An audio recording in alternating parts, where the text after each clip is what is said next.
মালদার তৃণমূল নেতা বাবলা সরকার খুনকাণ্ডের অন্যতম মূল অভিযুক্ত ধৃত নরেন্দ্রনাথ তেওয়ারির জামিন নাকচ। বুধবার জামিনের আবেদন নাকচ করলেন মালদা জেলা আদালতের বিচারক। এদিন ধৃত নরেন্দ্রনাথ তেওয়ারির জামিনের আবেদন জানান কলকাতার হাইকোর্টের আইনজীবী রবিশঙ্কর চট্টোপাধ্যায় এবং তার সহযোগীরা, কিন্তু সেই আবেদন বিচারক নাকচ করে দেন।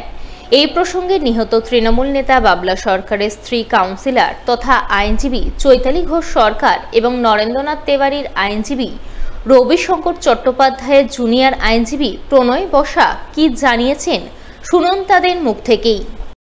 লার্নেড সেশনস জাজ bail application Narendranath Tewari reject করেছে। কোন গ্রাউন্ডে করলো রিজেক্ট? কোন গ্রাউন্ড সেটা অর্ডার যখন সার্টিফাইড কপি বেরোবে অর্ডার থেকে আলটিমেটলি পাবো। জেনারেলি কেসের মেরিটে গিয়ে উনি রিজেক্ট করেছেন। এরপরে হাইকোর্টে যাবেন নাকি? সেটা অর্ডার পাওয়ার পরে, অর্ডারটা পড়ে সেটা তারপরেই বিবেচনা করতে পারি, তার আগে তো বলতে পারবো না। ওদের তো হাইকোর্ট থেকে লয়ার এসেছিল এবং ওরা মুভ করলো, বেল রিজেক্ট হয়েছে। আমরা প্রসিকিউশনের উপরে ভরসা রেখেছি এবং ওনারা করছেন, আমরা লক্ষ্য রেখেছি। পাবলিক চাইছে যে এর একটা দৃষ্টান্তমূলক শাস্তি হোক, যারা অপরাধী, যারা ষড়যন্ত্রকারী, মেন যে নন্দু তিওয়ারি এবং স্বপন শর্মা, তাদের ফাঁসি হোক, এটা পাবলিক চাইছে এবং আমিও চাইছি। দুজন যে অ্যাবসকন্ডেন্ট আছে এখন অবধি পাওয়া যায়নি, কি বলবেন? দেখুন, পুলিশ খুঁজছে, আশা করি ওদেরকে ধরলে পরে আরও পরিষ্কার হয়ে যাবে। একেবারেই সত্য কথা যে নন্দু তিওয়ারি এটা এতেই হয়েছে। খুশির ঈদে ভিন রাজ্য থেকে বাড়ি ফেরার কথা ছিল, কিন্তু তার হলো না। ভিন রাজ্যে পথ দুর্ঘটনায় মর্মান্তিক মৃত্যু হলো মালদার এক পরিযায়ী শ্রমিকের। ঘটনায় গভীর শোকের ছায়া নেমে এলো মালদার হরিশ্চন্দ্রপুর থানার তুলসীহাটা সরকারপাড়া এলাকায়। জানা গেছে মৃত পরিযায়ী শ্রমিকের নাম রমজান আলী, বয়স 35 বছর। পরিবারের অবস্থা নুন আনতে পান্তা ফুরোয়, তাই পরিবারের সদস্যদের মুখে দুবেলা দুমুঠো অন্ন তুলে দিতে রমজান মাস 3 আগে স্ত্রীসহ 3 নাবালক সন্তানকে নিয়ে পাঞ্জাবে কাজ করতে গিয়েছিলেন। সেই কাজ করার সময় পথ দুর্ঘটনায় তার মর্মান্তিক মৃত্যু হয়। এই মৃত্যুর খবর পেয়ে পরিবারবর্গ কান্নায় ভেঙে পড়েন। শোকের ছায়া নেমে আসে তুলসীহাটা সরকারপাড়া এলাকায়। বহুত দুঃখের বিষয় যে আজকে ভিন্ন রাজ্যে কাজ করতে গিয়েছিলেন, ওখানে একটা অ্যাক্সিডেন্ট ঘটে গেছে, দুর্ঘটনা।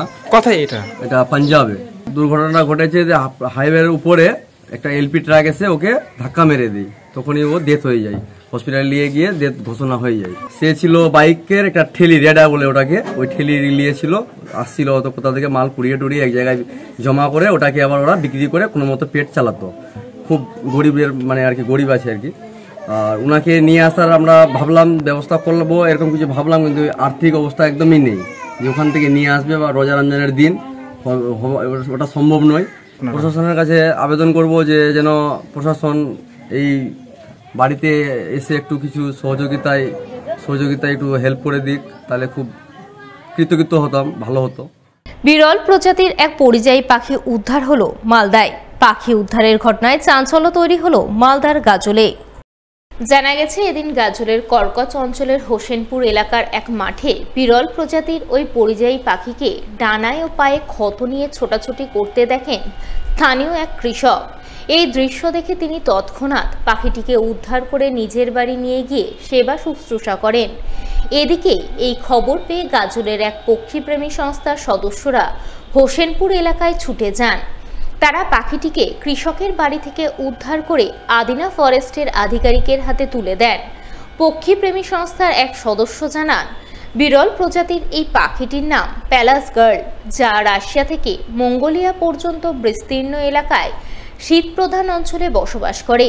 তবে অত্যাধিক শীত থেকে বাঁচতে এই সময় হয়তো প্রজননের জন্য ভারতে ছুটে এসেছে। এরপর ওড়ার সময় হয়তো অসুস্থ হয়ে মাটিতে পড়ে গেছে। এটা গতকাল সন্ধ্যেবেলা আমরা খবর পাই কর্কট জিপির হোসেনপুরে দ্বিজেন রায় ওনার নাম, উনি পাখিটাকে পরশুদিন বিকেলে মাঠে পুড়িয়ে পেয়েছিলেন। তো তারপরে তিনি বাড়িতে নিয়ে এসে সেটাকে রেখে ওকে আবার খাওয়ার জন্য একটু ঝিনুকও দিয়েছিল। তো কালকে বিকেলে সন্ধ্যের দিকে যখন আমরা খবরটা পাই আমাদের টিম রেপ্টহলিক, তো আমরা সকলেই তখন ডিওপো স্যারকে জানানোর পরে আমরা তখনই সিদ্ধান্ত নিই যে আমরা রাতারাতি পাখিটাকে নিয়ে চলে আসবো এবং সেই মতো আমরা সেই রাত্রি 12টার সময় পাখিটাকে নিয়ে আসি ওনাদের কাছ থেকে, এবং এখন আমরা সেটাকে আদিনাতে রেঞ্জ অফিসের আন্ডারে হ্যান্ড ওভার করি। পাখিটার উন্ড আছে, পাখিটার ডানাতে একটুখানি ক্ষত আছে এবং একটা পায়ে একটু ইনজুরি আছে, চিকিৎসার জন্য আদিনাতে দেওয়া হবে। এই সমস্ত পাখি আমাদের এখানে পরিযায়ী পাখি, বসন্তকালে এদের প্রজনন করে নর্মালি, তো সেই জন্য আমাদের এখানে যেহেতু বসন্তকাল এখন, আর ওরা গরমের সময়টা একটু মানে পছন্দ করে, শীত যেখানে থাকে সেইখান থেকে ওরা গরম যে এরিয়াগুলো সেগুলোতে ফ্লাই করতে পছন্দ করে। পাখিটার নাম হচ্ছে হলো প্যালাস গাল অথবা হচ্ছে হলো গ্রেট ব্ল্যাক হেডেড গাল।